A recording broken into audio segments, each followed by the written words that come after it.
Hi everyone. Thank you for joining my talk. I feel very honored to hold the first talk of the day of the second day of TheiaCon.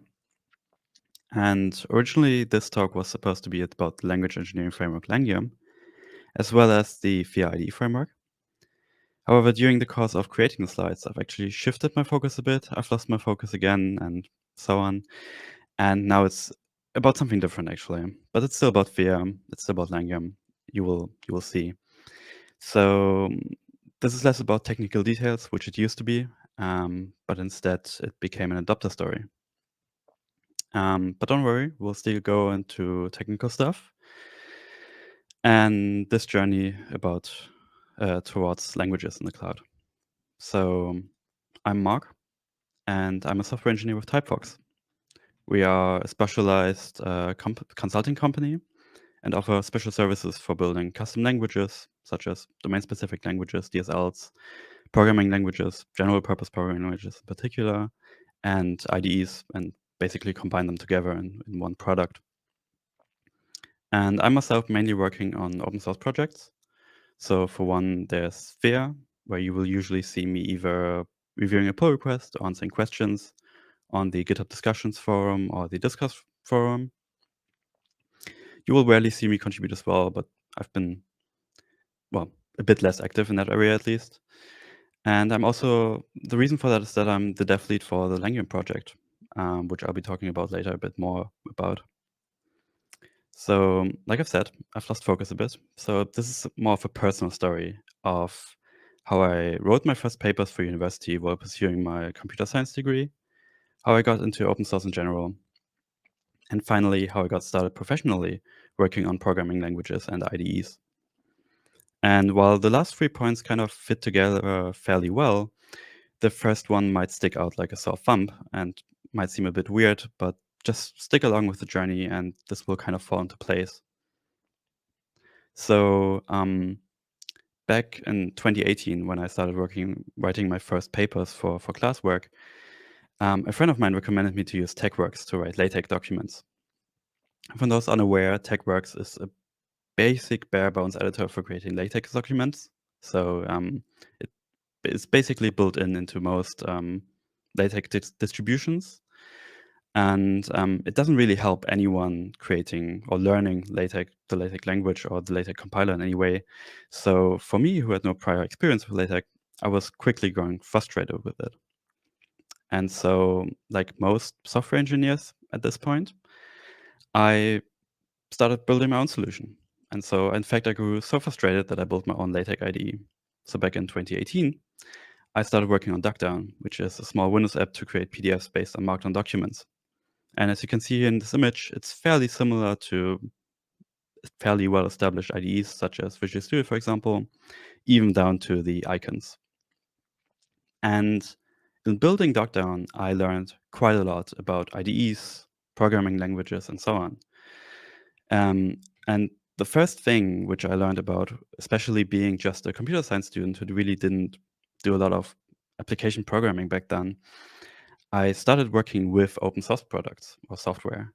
So for certain pieces of Duckdown, for example, such as the code editor or the pandoc library, which I've used to convert Markdown into PDFs, I've had to delve quite deep into these libraries and repositories in order to figure out how to accomplish the things that I want to do with Duckdown.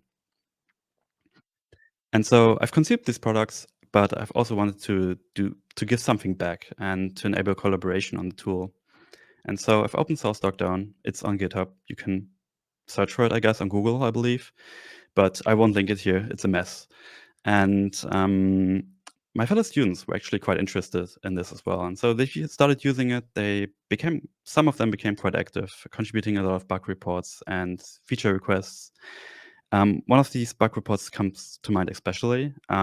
So during one of the first versions, when editing the name of a file, the reporter of the bug used the delete key instead of the backspace key to remove a character.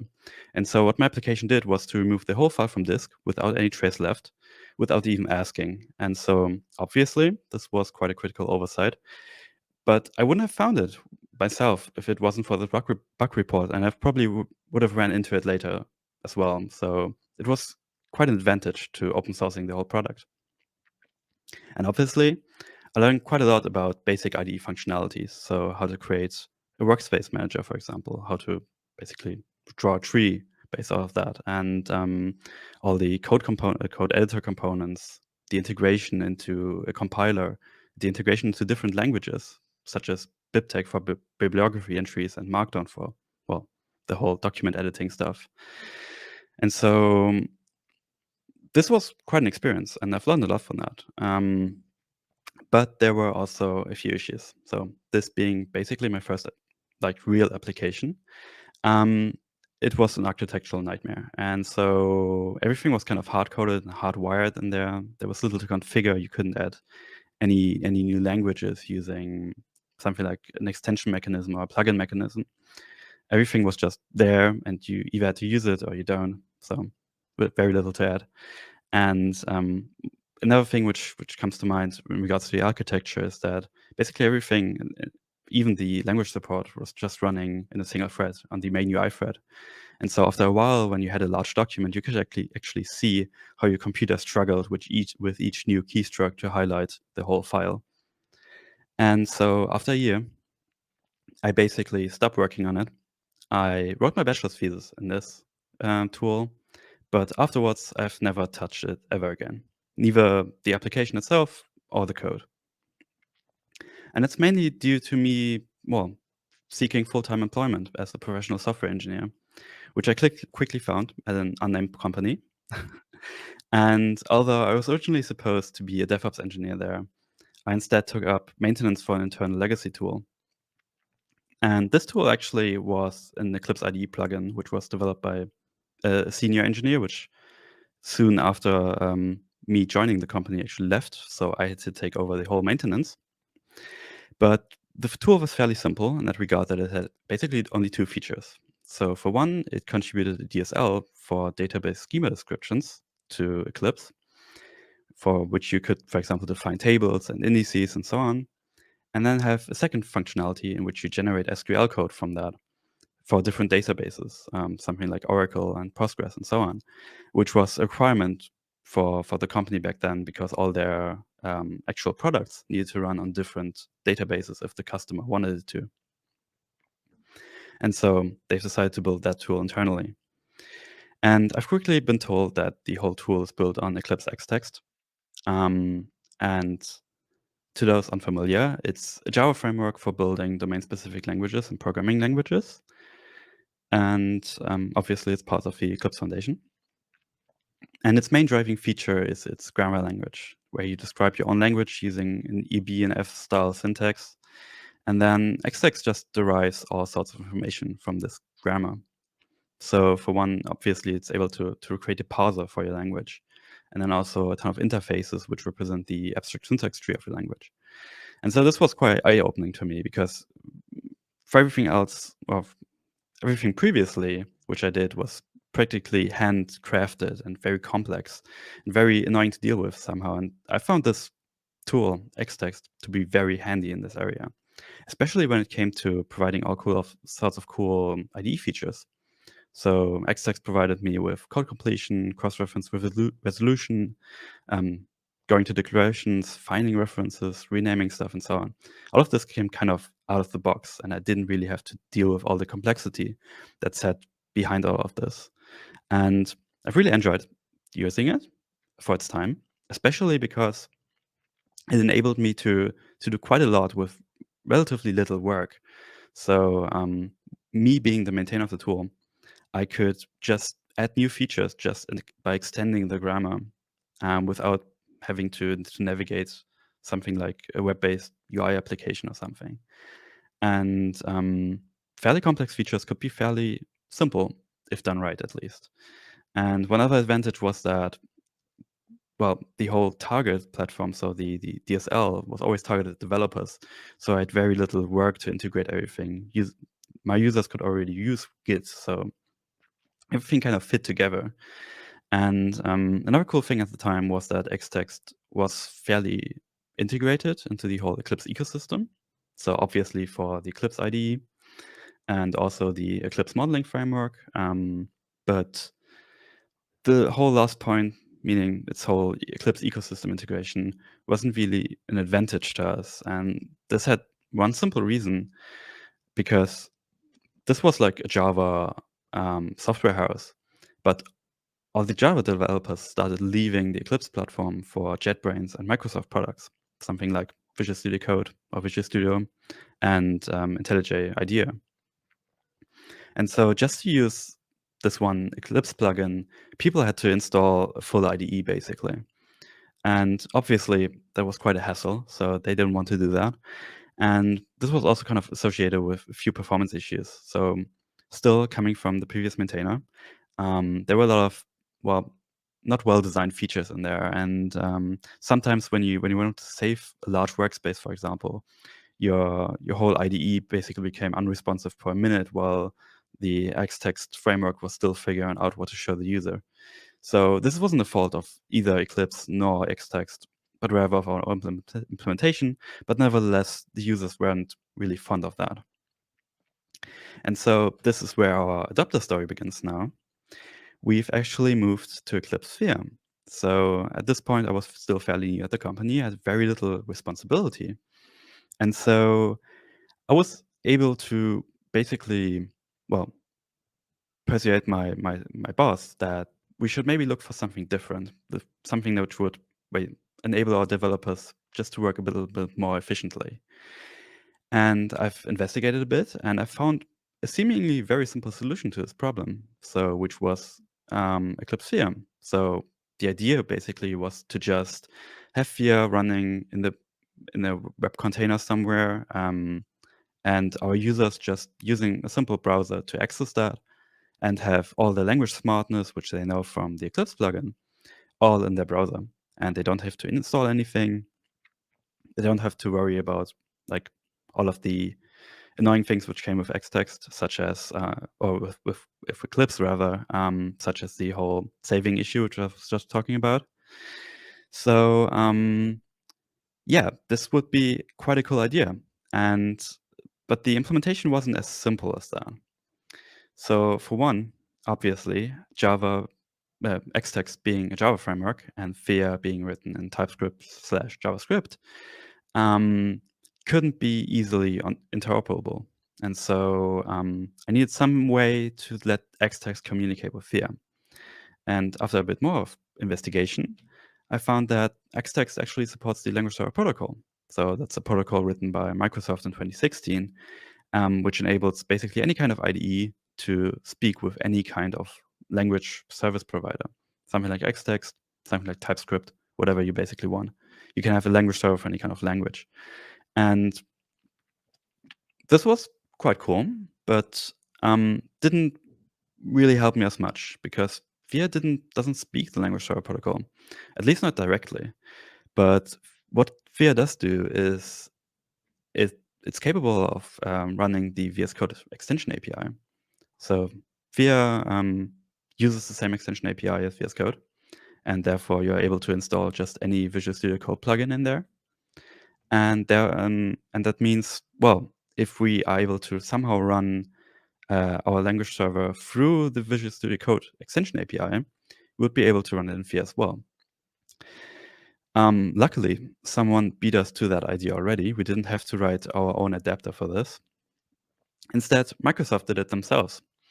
So what happened is that Xtext already supported the LSP starting in sometime 2017, I believe. And Microsoft wrote the language server VS Code language client and VS Code language server library and package for JavaScript, which basically enables you to simply adapt the language server protocol to the Visual Studio Code extension API. And so you just say, oh, well, here's my Java Xtext artifact or archive. Please start that, and then it will automatically connect itself to Visual Studio Code. And then you have your whole extension running just in Theia, as you would have in Visual Studio Code, as you would have in Eclipse. So it's kind of the same ideas. It's a very similar, it's a very similar basic idea, but the result is basically that we have Xtext or an Xtext language server running in the plugin host of Theia, which is then able to communicate with the front end of the user. So we have a full solution for this problem, which I've proposed earlier. And this is basically the final architecture, which I believe is still in use at that company. However, there is one slight issue with this. So I've mentioned that Xtext is a Java framework after all, and everything else is based on TypeScript. And so we do have this kind of split stack in here. And this was quite annoying to deal with. Back then, I didn't actually know any TypeScript. So I've had to learn it from scratch. Coming from Java and C#, this wasn't too difficult, especially since TypeScript is fairly similar to C# in general. But for other developers at that company, it was, well, a bit annoying, especially since they were purely Java developers. And so this is where the adopter story ends for now, because at this point, I left the company, actually. Simply because I got a really, really enticing offer from TypeFox to work on cool open source stuff. And being new there, I didn't have any responsibilities again. And I was fully able to concentrate to work on Langium, which is TypeFox's solution or new solution to the language engineering problem. And Langium, in theory, works very similar to how Xtext worked. It's basically a spiritual successor, you could say that. And it's always in the same vein. It's based on this grammar language that you have. You infer a lot of information on the grammar based on the grammar language. You generate TypeScript interfaces. You have this kind of reflection in there, which allows you to perform or to get a subtype hierarchy. You get all of the cool IDE services which are used from IDEs in general, from Xtext as well. You have all the inferred code completion and cross-reference resolution. And this brings us to the differences between Xtext, because, of course, Langium isn't purely Xtext. It keeps the good ideas and does whatever we didn't like about Xtext in a new way. So for one, there's only one stack now to rule them all. It's purely TypeScript. You don't need to context switch between IDEs, between different languages. Your engineers only need to learn TypeScript if you want to train them. Of course, similar to Xtext, it's open source. Right now, it's under the MIT license. So everyone who wants to see it, who wants to use it, can use it freely without any obligations. And one issue which we are particularly proud of is that Langium is fairly standalone and simple. So we had a few issues with the complexity and the whole integration of Xtext into the Eclipse ecosystem. And we decided to just throw that all away and just keep it simple as possible. And so we stick directly to the language server protocol. We don't have any intermediate representation, any adapters or something which need to be kept track of. It's all fairly straightforward and simple. Basically, our only dependencies are actually to our parser engine, which is Chevrotain, fairly cool TypeScript-based LL parser, and the LSP stuff, which is directly from Microsoft. And that's it. Of course, being written TypeScript, Langium lends itself to being actually browser compatible. So that's what we spent our work doing this year. This isn't really useful when it comes to Theia, but I will talk about this later. So this is basically our simpler solution to the Xtext and Theia problem. So the idea is to create a language server written with Langium, or using Langium as a base, and you embed that inside of a Visual Studio Code extension, which you can again run inside of Visual Studio Code if you like. You can upload it to the VS Code Marketplace, to OpenVSX, and then have it running both in Visual Studio Code as well as Theia. And you all have it in one stack. And that's pretty cool, in my opinion. So this is the end of the Theia story, at least. I haven't talked about Langium at length, but there's even a more interesting solution which I would like to talk about. It isn't completely related to Theia, but it's more related about the story of how I got into language engineering and what the final result is of what this language engineering journey is about. And so we came up with the simplest solution, to run languages just kind of everywhere, not even related to Thea, but just inside of any web editor or um, inside of any web browser. So what we did is that we wrote LSP component to wrap the Monaco API of the Monaco editor, which is written by the VS Code team, and connected to a web worker which contains a Langium-based language server. And so you don't need a backend for this. All you need is just some server which serves static HTML, JavaScript, and CSS files. And then you have a full language workbench just running in the browser with full advantage of the language server protocol and the Monaco editor. And so you can try this out with the Langium Playground at langium.org/playground.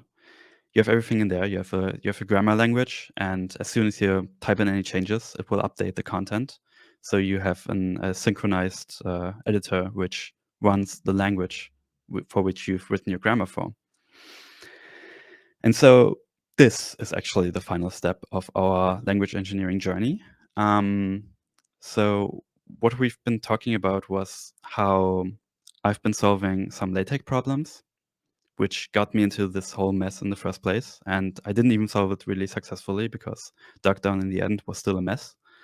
But it got me into tool development, and this led me then to adopting Theia and Xtext, and of course Eclipse as well, but only for a short time. And then later on, when I joined TypeFox, we enabled running languages anywhere, being it Visual Studio Code, Theia, or just the browser using a very, very simple setup. Right, and this is basically where my journey ends, at least for now. My journey is still ongoing. I'm still alive, and Langium is still in active development. We are bringing out a version 1.0 in a few weeks. If you're interested in more details about Langium, because I didn't really go into detail about this, and want to hear about how Langium works under the hood, I would recommend you to watch Irina's talk at the Cloud IDE Days. I believe it was like half a year ago. You can find the video hidden behind this QR code. And yeah, so thank you everyone for listening, and have a great day at TheiaCon. I will be here for any questions you might have, so please go ahead and ask them in the chat.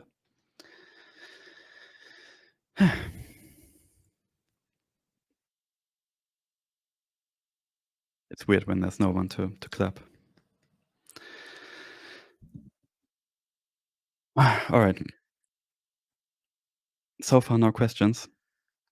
It's fine if you don't have any. I didn't go into too much detail, so I couldn't raise a lot of questions, but I still hope you enjoyed that one. I will give it a minute or two for any questions, but I will check in later and chat by text if you like that as well. So, oh, a question. Okay. Yeah, the grammar is the question is about whether the grammar is the same as an Xtext. The grammar is fairly similar. So you could basically copy an Xtext grammar and almost without any modifications, we use it inside of Langium. There are slight modifications which you might need to add, but we do have like quick fixes in the VS Code editor that you can just execute. So it's basically an automatic migration. And we are also working on an actual migration tool, which just migrates a whole Xtext suite of grammars to a Langium project. So keep an eye out for that as well. But yes, it's fairly similar.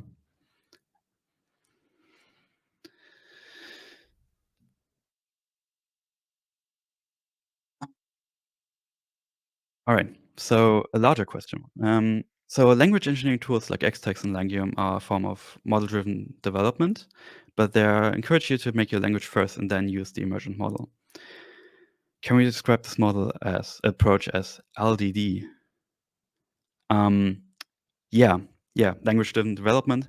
I guess that makes sense. Yeah. So usually when I'm designing a language myself, I'm first thinking about the language and how it should look and how basically each component should interoperate. instead of like the underlying model, which is basically then just driven by the language itself. So yeah, you could call it a language-driven development approach. Yeah, I like that. That sounds cool. All right, that's it. Thanks everyone for listening.